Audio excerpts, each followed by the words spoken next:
Mardi, le 17, j'ai écouté un film, j'ai eu peur, je vous en parle. C'est la mi-janvier.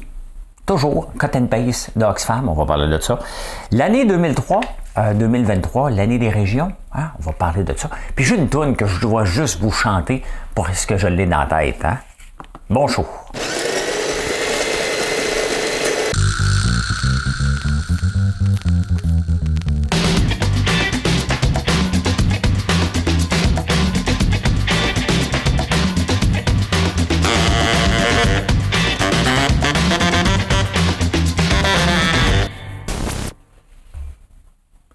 J'aurais pu en faire un insolite. J'ai décidé de vous en faire une chanson. Madame Cahouette. Je l'ai dans la tête, puis il faut juste la partage. Il était une fois des gens heureux. C'était en des temps plus silencieux. Parle à ceux qui s'en souviennent. Ils savent encore les mots des romanceuses anciennes. Et ça disait toujours le monde est beau. J'aurais pu en faire un énigme, parce que c'était aussi dans la série des Dion, hein? Mais là, on a déjà une énigme, hein? Très bonne énigme. Mesdames et messieurs, 2ELGBTQI+, voici l'énigme du jour. Le 17 janvier 2013, il va à l'émission Oprah Winfrey et il annonce une bombe. Ben, pas une bombe, hein? Il annonce... c'est une bombe médiatique. Donc, de qui je parle? C'est un sportif. Facile un peu, c'est un sportif. En 2013, il annonce quelque chose à Oprah Winfrey. Hein? Actualité.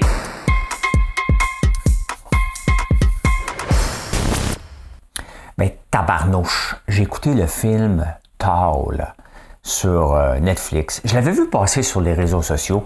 Je commençais à écouter ça dimanche soir au lieu d'écouter Tout le monde en parle. J'étais encore stressé du film. J'étais pas capable d'écouter. Il fallait que je prenne mon téléphone pour regarder d'autres choses pendant que ça jouait. J'étais pas capable. Je me sentais pas bien. Je me sentais vraiment pas bien. Cœur sensible, s'abstenir. C'est pas un film épeurant, c'est un film stressant. Donc, voilà. Hein? Alors, on est à la mi-janvier. Chaque mi-janvier, il faut abattre les riches dans le monde. Et je vous montre ce que Oxfam écrit. Hein? Parce que... Voilà. Hein? Pour aller dans l'imaginaire des gens. Hein? Catherine Caron, coordonnatrice campagne influence Oxfam Québec. Le coût de l'épicerie, du logement et de l'essence vous accable. Vous faites probablement partie des 1,7 milliard de travailleurs-travailleuses pour qui le rythme de l'inflation dépasse celui du salaire. Avez-vous pensé à vous inspirer des milliardaires? Hein? Commençons par une stratégie d'évitement fiscal. C'est simple, achetez une entreprise, puis au lieu de vous verser un salaire sur lequel vous devriez payer des impôts, empruntez de l'argent à une banque qui vous fera confiance parce que vous avez déjà une entreprise ayant une valeur, telle Elon Musk, qui a emprunté toutes ses actions de Tesla pour acheter Twitter. Surtout, ne vendez pas vos actifs, vous générez des revenus qui seraient imposés. Bienvenue dans l'univers des revenus gagnés sans avoir à travailler. Sincèrement. C'est comme ça qu'on voit. Là, on parle d'un milliardaire. Mais à chaque année, on se dit, Oxfam sort le même rapport, hein, que oui, il y a un écart entre les riches. Mais est-ce que c'est l'écart qu'on doit regarder? Il faut arrêter. Hein? Il faut arrêter de regarder cet écart-là. Moi, je m'en fous que Jeff Bezos a des milliards. Est-ce que Jeff Bezos, en créant de l'emploi, il a sorti des gens de la pauvreté? C'est sûr, vous allez me dire, c'est Amazon, là. Mais il y a des gens techno aussi. Hein? La pauvreté dans le monde, quand même, elle s'améliore. Est-ce que c'est parfait? Ben non, ça ne sera jamais parfait. Ça ne sera jamais parfait. Est-ce que 2022 est une année terrible? Je sais qu'on est en 2023, là. Mais je parle de l'inflation de 2022, ça l'est. Mais à chaque année, Oxfam sort le même cut and paste qu'il faut abattre les riches à tout prix, laissant supposer, parce que les gens qui lisent ces articles-là pensent que entrepreneur, donc OK, tu as des abris fiscaux, puis là, tu fais des tours de passe-passe pour ne pas payer de l'impôt. Oxfam fait ça à chaque année et ça me tape sur les nerfs royalement. Royalement, ce genre d'attitude-là, ce genre de façon de faire-là, c'est pas en nous faisant sentir coupables qu'on va aider à régler la pauvreté dans le monde. Ça marche pas. D'ailleurs, si je vais vous montrer un exemple très précis, Febreze, hein, la compagnie Febreze, le Sambon, au tout début, quand ils l'ont sorti, c'était pour enlever les odeurs de cigarettes. Ça n'a pas marché. Quand tu sortais d'un bar, là, pas te faire pogner par ta blonde, là. Un petit peu de Febreze. Ils ont dit, OK, parfait, d'abord, on va dire aux propriétaires d'animaux que ça pue, les animaux chez eux. Ça n'a pas marché non plus. Pourquoi? Parce que les gens disent, ben moi, mon chien ne pue pas, il dort avec moi. Il ne le sentait pas. Hein? Donc, ils ont décidé d'aller dans la bonne humeur, de dire, ben écoute, quand tu fais le ménage, mets du Febreze, ça sent bon, tu es heureux. Et là, les ventes ont explosé pour devenir une compagnie milliardaire. Donc, c'est pas en se faisant sentir coupable, en attaquant constamment qu'on va régler le problème. C'est pas les ultra riches, les problématiques. Est-ce qu'ils payent assez d'impôts? Il y a quand même eu en 2022 un impôt minimum, là, donc mondial. Il y a de l'amélioration, là. Est-ce que les riches doivent payer plus? Ben oui, regardez le Club Med qui est détenu par des Chinois, entre autres, puis un Québécois, j'oublie son nom, le Daniel, je pense. Donc, ils ne payent pas leur juste part des taxes ici. C'est sûr qu'il y a des choses à régler. Il y a toujours des choses à régler, mais ça me tape ses nerfs à chaque année que je vois ce rapport-là. C'est le même cut and paste, hein? Même cut and paste. Hey, les centrales syndicales en France, c'est intéressant. C'est intéressant parce qu'on a beaucoup de similitudes. Et là, il y a l'âge de la retraite. Les centrales syndicales, les syndicats sont sur le déclin un peu partout dans le monde. Hein? Bien sûr, on en voit qui repoussent, là, mais les grands mouvements syndicaux, puis lorsqu'on voit un Rambo Gauthier traiter tout le monde de tapette, on se rend compte que les centrales syndicales sont souvent pris dans les années 70. Hein. Eux autres, leur rêve, là, moi, quand j'étais jeune, mon rêve était d'avoir 22 ans. Pourquoi? Parce que je trouvais que les gars de 22 ans, en santé, ils sont beaux, ils ont des femmes, ils ont du cash. J'avais pas Instagram dans ce temps-là. Fait que là, à 55 ans, on veut tout avoir de l'air de 22 ans. Donc, 22 ans est un âge parfait. Les centrales syndicales, eux autres, ils voulaient être dans les années 70, puis ils sont restés dans les années 70. Mais là, il y a un gros test à passer en ce moment en France parce que ils combattent l'âge de la retraite. Mais l'affaire, c'est que tu ne peux pas le combattre. Hein. Partout dans le monde, l'âge de la retraite monte un peu partout parce que notre espérance de vie, et on a besoin des gens de plus en plus au travail le plus longtemps possible. Ils vont même faire en France un indice de vie au travail pour voir entre 56 et 64 combien de petits vieux qui travaillent l'année prochaine. Non, en 2023, je tombe dans les 56 hein, pour pouvoir faire partie d'un indice. Enfin! Donc, il y a un grand test pour... c'est ici que mon crayon ne marche pas. Il y a un gros test à passer pour les centrales syndicales s'ils échouent à faire ça, à faire reculer le gouvernement, ce qu'ils vont faire. Donc, quelle est la puissance du mouvement syndical quand même qui se mettent ensemble, qui font un front commun? Bien, c'est à surveiller, mais tu sais, à un moment donné, tu peux pas te battre contre. Tu sais, ça, c'est des fois, ils mènent des batailles qui mènent à rien. Comme là, ici au Québec, ils veulent augmenter le salaire plus à 18, à 20 puis à 21. Tu sais, à un moment donné, tu peux pas gagner là-dessus. Il faut que tu sois logique. Si tu veux gagner, là, c'est comme si moi, je dis « Ouais, moi, allez, non, je me mets matin, moi, aller battre Michael Phelps. » Non, faut que je recommence. Je recommence à nager les fins de semaine. Faut que je recommence à nager maintenant dans une vraie piscine. Donc, voilà. Hein? Voilà. En Italie, faites-vous partie du NEET, hein? Ni en études, ni en emploi. Le taux de fécondité est un des plus bas en Europe, sinon dans le monde. Hein? Pas dans le monde, mais 1,25. On est à peu près 1,5 ici. Donc, l'Italie se dépeuple d'Italiens. Il va y avoir moins en moins d'Italiens machos dans le futur. Oui, écoute, c'est quand même un problème. Hein? Lorsque ton peuple ne se renouvelle pas, je pense que le chiffre magique, c'est 1,5 pour maintenir une population, là, à peu près. Là. Donc, si on est à 1,25, la fécondité est de plus en plus bas. C'est ni en emploi, ni en études, ni en emploi. Et les programmes pour il y a moins de mères au travail en Italie qu'ailleurs dans le monde parce qu'il n'y a pas de soutien de l'État pour retourner les gens au travail. Mettons, les systèmes de garderie ne sont pas aussi évolués, pas évolués, mais pour qu'ici. Donc, c'est un grand problème en Italie. Le taux de fécondité est un des plus bas. Hein? Au UK, c'est assez intéressant. J'ai essayé de trouver des fois des statistiques ici, mais j'en trouve pas.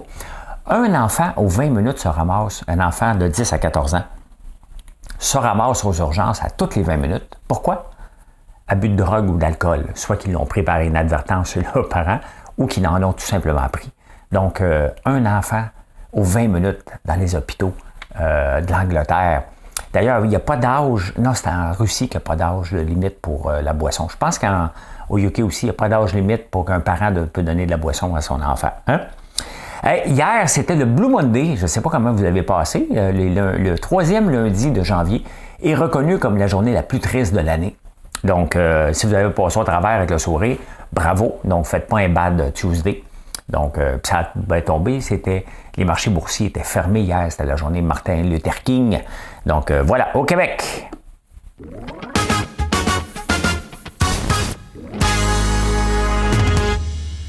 « 2023, l'année des régions, hein? On a vu quand même un grand mouvement de dépeuplement des grandes villes et les gens sont partis vers les régions, vers les plus petites villes.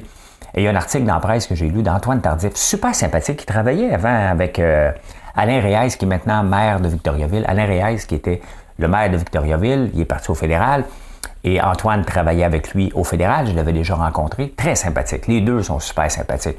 Et Antoine, qui écrit un article dans la presse, ben, c'est sûr qu'il va vanter Victoriaville, c'est son rôle.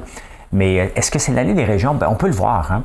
On peut le voir même dans ma région, il y a 10 ans, acheter des terres. Dès que quelqu'un avait une terre à vendre, personne ne veut l'acheter. Fait que j'ai pu en acheter quelques-unes. Maintenant, c'est plus possible. Il y a de la surenchère. Là. Il y a une terre, moi, que je pensais payer 125 000.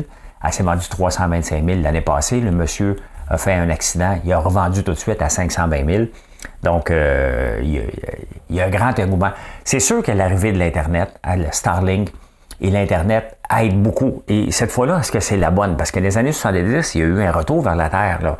Mon père est encore là, mais il y a bien des gens qui sont partis de la ville pour aller en campagne. Mais là, c'était de la colonisation. Là, c'est pas de la colonisation, c'est un nouveau style de vie.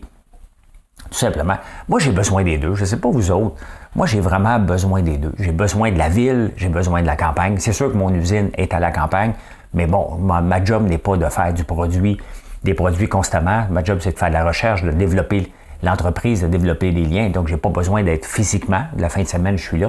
Mais j'ai besoin des deux. Prendre une retraite à la campagne, je ne sais pas, c'est pas pour moi. C'est pas pour moi. J'ai quand même besoin de penser qu'un mardi après-midi, je peux aller au cinéma, même si je n'ai jamais été.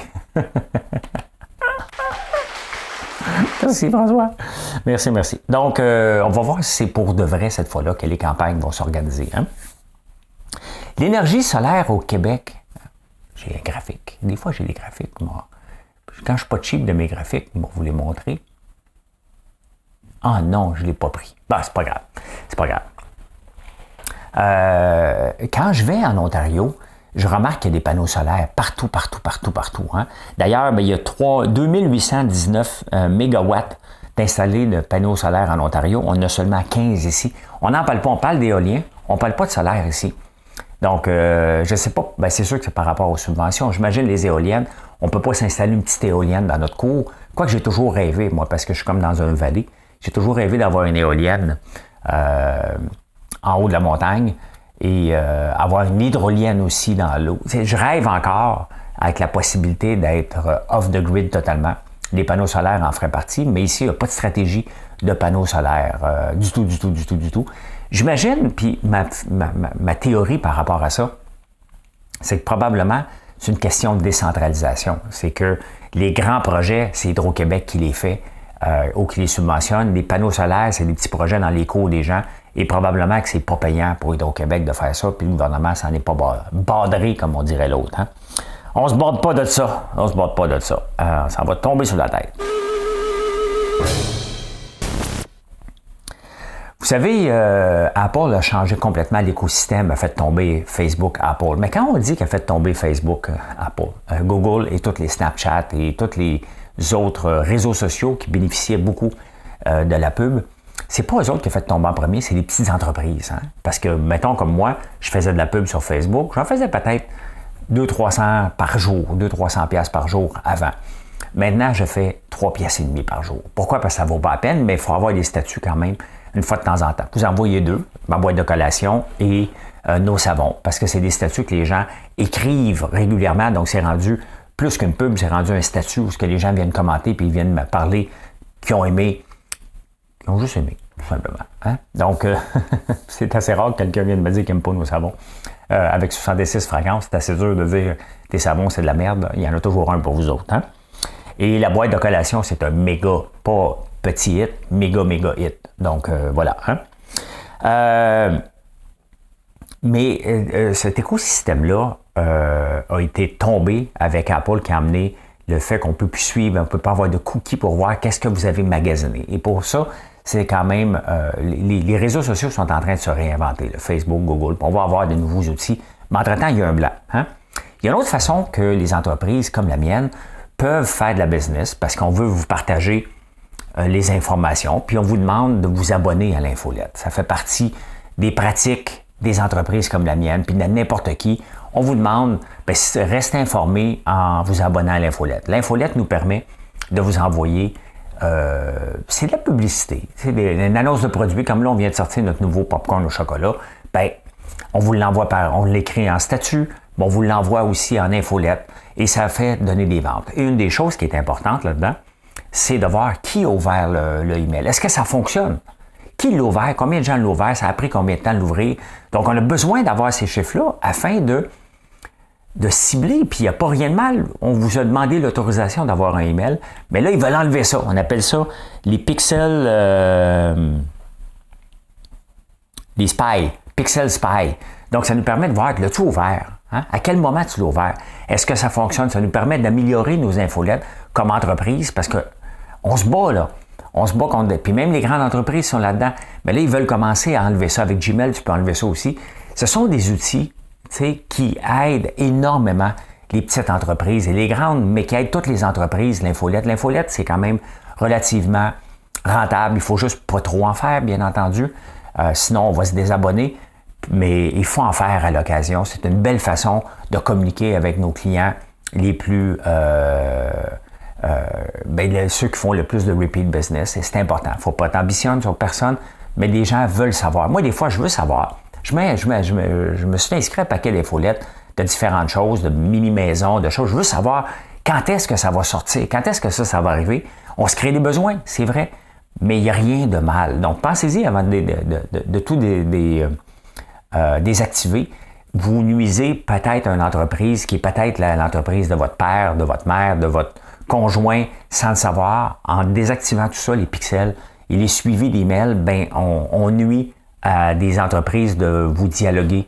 Si vous n'aimez pas l'infolette, c'est mieux de se désabonner que tout enlever pour ne pas être suivi. C'est important de savoir si quelqu'un ouvre les emails. Donc, dans le monde, à chaque jour, il y a 333 milliards d'emails qui est envoyés.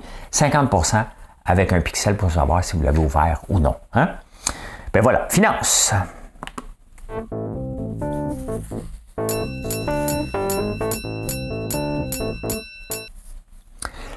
C'est pas la première fois, j'ai même écrit un livre, hein? Utiliser le pétrole pour tuer le pétrole, donc pour s'en débarrasser. La Norvège est l'exemple parfait.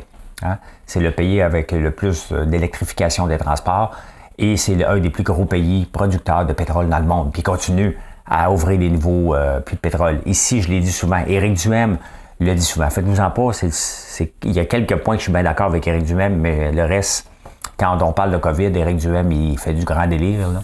Mais, et je l'ai écrit dans mon livre que j'ai écrit, ça fait 4 ans de ça, qu'est-ce que j'en pense, de dire, regarde, on a besoin du pétrole pour 50, 70, 100 ans. Pourquoi qu'on va l'acheter ailleurs? Utilisons-le pour s'enrichir. Et c'est exactement ce que l'Arabie Saoudite est en train de faire. Ils ont de l'argent. Hein? La preuve, ils viennent puis les Émirats arabes unis, comme le Qatar et tous les autres pays du Golfe, utilisent maintenant le pétrole. Ils sont en train de faire du tourisme. Hein? Le fait que Beyrouth aussi, que le Liban vient de tomber, qui était la place de plaisir reconnue du Moyen-Orient et la place des banques, maintenant, Dubaï est en train de prendre le relais. On parle de faire un mur de 700 milliards. On l'a vu avec la World Cup. Donc, ils utilisent eux aussi, puis ils disent, écoute, il faut qu'on se diversifie, mais ils continuent à faire des projets. Le Qatar vient de vendre un contrat de 27 ans de gaz naturel liquéfié avec la Chine, 15 ans avec l'Allemagne. Donc, ici, on ferme les yeux. Le Japon est venu ici la semaine passée. Ils veulent avoir notre gaz naturel liquide qu'on pourrait exporter par la Colombie-Britannique. Oh, c'est pas important. Les clients viennent, puis on dit non encore. Pendant ce temps-là, il y a des pays qui sont en train de dire, regarde, par le temps que ça dure, c'est mieux d'utiliser du gaz naturel. Qu'est-ce qui est le moindre mal? Que du charbon. Et d'ailleurs, en parlant de charbon, je vous ai montré une ville la semaine passée, Greta était là, elle s'est fait foutre à la porte. C'est pas drôle ce qui se passe avec le charbon. C'est vraiment une bombe énergétique, cette affaire-là. On devrait plus utiliser ça, mais il manque de gaz naturel liquide. Il faut modifier les chaudières, il faut modifier un paquet d'affaires. Donc, on va dans le plus facile, dans un monde d'inflation et de guerre non plus aussi. Là. Voilà. Hein? Hey, Presley pas Priscilla, Lisa Marie qui vient de décéder, était la seule héritière. Mais il faut comprendre que Elvis Presley a déjà été, ses disques, les droits avaient été vendus à RCA. Il y a un autre 85% de la maison Graceland et toutes les autres activités d'Elvis qui détiennent par un autre groupe et 15% qui appartenaient à Lisa Marie Presley. Juste Graceland, c'est 10 millions annuellement de revenus. Il y a 500 000 personnes qui vont visiter Graceland. Sauf que là, Lisa Marie, elle avait perdu un fils l'année passée ou il y a 2 ans que c'était... hein? Et là, maintenant, elle a 3 filles, trois filles de 2 différents mariages, sont plus jeunes. Il y a Kylie qui est la plus vieille, puis les 2 autres, c'est 2 jumelles. Est-ce qu'ils vont prendre le relais? Parce que souvent, lorsqu'on hérite, puis même vous autres, si vous héritez, ça ne veut pas dire que tu veux l'avoir, là. Le nom Presley n'existe plus parce que c'est Keong et j'oublie l'autre nom de famille. Donc, n'existe plus. Est-ce que la mémoire d'Elvis, ça va être vendue? Probablement. Hein? Est-ce qu'ils ont besoin des revenus récurrents ou ils vont décider de tout vendre? Parce que là, il n'y en a plus de Presley, là. La génération vient de s'éteindre. Le nom, en tout cas. Donc, c'est à suivre, mais quand même, tu sais, c'est des choses, vous allez me dire, c'est la misère des riches, là, peut-être un peu, mais quand même, sont jeunes un peu pour être obligés pour prendre ces décisions-là. Mais à suivre quand même, tu sais, il y a des jeunes enfants, je ne sais pas quel âge qu'avaient ces enfants, mais elle a 54, donc ses enfants sont plus vieux, avec 27. Donc, les plus jeunes ont l'air un petit peu jeunes. Donc, voilà.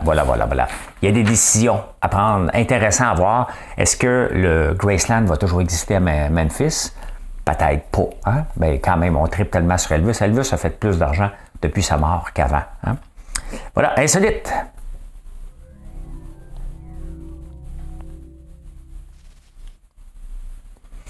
Ah, ben les insolites, j'ai quelque chose pour vous. Hein? Premièrement, on commence avec une photo de chien. Tout le monde aime les chiens. Ben voilà. Hein? Regardez la deuxième photo. C'est un concours de photos, mais je porte votre attention sur Leader of the Pack. Hein? Regardez le chien qui saute. On dirait une ligne film. Hein? Ligne fine. Très impressionnant de voir le chien qui est vraiment en forme de poisson. Il ressemble à un phoque volant. Hey, on parle beaucoup de la 5e avenue à New York. La 5e avenue à New York, bon, c'est la place des magasins, puis the place to be. Hein? Puis il y a la 9e avenue. Comment qu'on appelle la 9e avenue à New York? Le savez-vous? Bon, on l'appelle The Oreo Way. Les biscuits Oreo sont venus au monde sur la 9e avenue à New York. Et la compagnie Nabisco en 1912. D'ailleurs, c'est les biscuits les plus vendus dans le monde, les Oreo. 1912, la Nabisco était sur la 9e avenue, donc c'est pour ça qu'on appelle ça des Oreo Way. Hein? Pour grandir, il faut manger des calories. Hein? Il faut manger. Hein? On appelle ça des calories, puis ça se transforme en énergie. 20% de toutes les calories qu'on mange dans le monde viennent d'un seul ingrédient, d'un seul aliment. C'est le riz. Quand même impressionnant, hein? 20% de toutes les calories ingérées par l'humain dans le monde viennent du riz. Quand même. En 2005, tu sais, quand on va dans les restaurants, un petit biscuit chinois, là, hein, puis là, tu dis ça, aujourd'hui va être une plus belle journée qu'hier. Voici vos numéros gagnants de la loterie. Fait qu'ils ont fait ça en 2005. Les gens ont misé dessus. Il y a eu 110 gagnants aux États-Unis. Et ils ont été obligés de lever une enquête. Puis c'était pas de la tricherie, c'était une pure luck. Ils avaient deviné les gagnants de la loterie. C'est plate quand tu es 110 gagnants. Mettons que tu gagnes le gros lot du 6,49 à 10 millions. Puis tu dis, hey, ouais, je suis millionnaire. Oups, là, vous êtes 110. C'est arrivé en 2005. En 2014, il y a une touriste qui est en Islande. Et elle voit dans les nouvelles, ben, il y a une battue pour retrouver une femme. Donc, elle dit, ben parfait, moi y aller. Hein? C'est parce qu'il la recherchait. Elle était recherchée. C'est elle qu'on cherchait, fait qu'elle a décidé de participer à sa battue. Probablement qu'elle avait déconnecté. Pourtant, en 2014, on avait le cellulaire, mais elle a dû partir sur une balloune. Puis, elle n'a pas pensé que c'était elle qu'on recherchait, fait qu'elle a participé à sa propre recherche. Quand même, hein? Vous savez, on parle souvent de footage. Mettons, dans un film, on va dire... c'est en anglais, là, mais footage. Vous savez d'où ça vient? Puis c'est intéressant. Lorsqu'on enregistre aujourd'hui, on enregistre à 15,97 temps par seconde. Hein?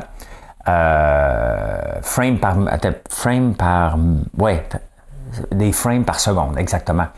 Ben, un foot, c'était un frame d'une seconde dans les films. Donc, c'est pour ça qu'on appelait ça un footage. C'était 35 mm. Il n'y a pas de son, hein? 35 mm, c'était 16 images qui faisaient un pied qui durait une seconde. Donc, c'est pour ça qu'on appelle ça un footage. Quand même. Ah, regardez le monsieur. Le monsieur ici. Il est exposé dans un musée. C'est le musée de Ontario Museum. Le musée est fermé depuis 5 ans, est en rénovation. Il mesurait, 7 pieds 7 selon son squelette. Dans ce temps-là, il disait qu'il mesurait 8 pieds. Lui, il était grand. C'était un des plus grands. 240 ans de ça, donc en 1700 quelque chose. 1782. Donc, ça fait 240 ans de ça va faire 241 ans. Et quand il est décédé, il était tanné d'être un oiseau de cirque, un animal de cirque. Et il ne voulait pas être exposé, il voulait être dans un cercueil puis jeté à la mer. Ce qui n'a jamais été fait. Donc là, il y a une grande pression 240 ans plus tard pour dire, ben non, mais il faut respecter les volontés du défunt. Donc là, ils veulent le sortir du musée et faire quelque chose, le ramener sous terre ou respecter ses volontés 240 ans plus tard quand même. Hein? Intéressant. La pensée du jour.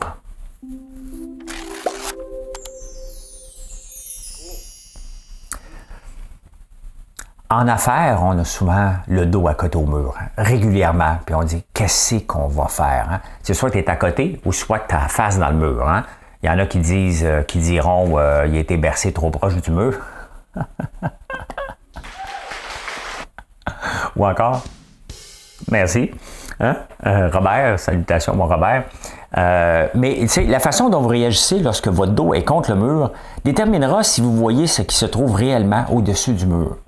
Donc, on arrive des fois et on dit « OK, je ne peux plus arriver. » Tu es à côté ou tu as la face dedans, tu dis « Qu'est-ce que je dois faire? » Bien, c'est ça l'entrepreneuriat, on a toujours le dos ou la face dans le mur.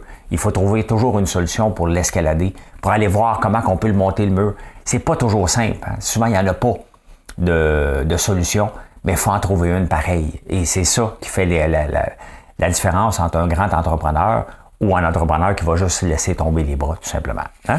L'énigme! Mesdames et messieurs, 2ELGBTQI+, voici l'énigme du jour. Bien, le 17 janvier 2013, Lance Armstrong disait à Oprah que oui, il était dopé lors de ses victoires au Tour de France. Toute une bombe qui était tombée dans l'univers médiatique, l'univers sportif quand même. Hein? Un peu comme Geneviève Janson. Je n'ai jamais pris de PO de ma vie. Hein? Quelques années plus tard, j'ai pris de l'EPO. Fait que voilà. Hein? Ben écoutez, je peux dire ceci. Mission accomplished. Bon mardi tout le monde. Venez nous voir sur françoislambert.one. Je vous souhaite une excellente journée. Bye bye.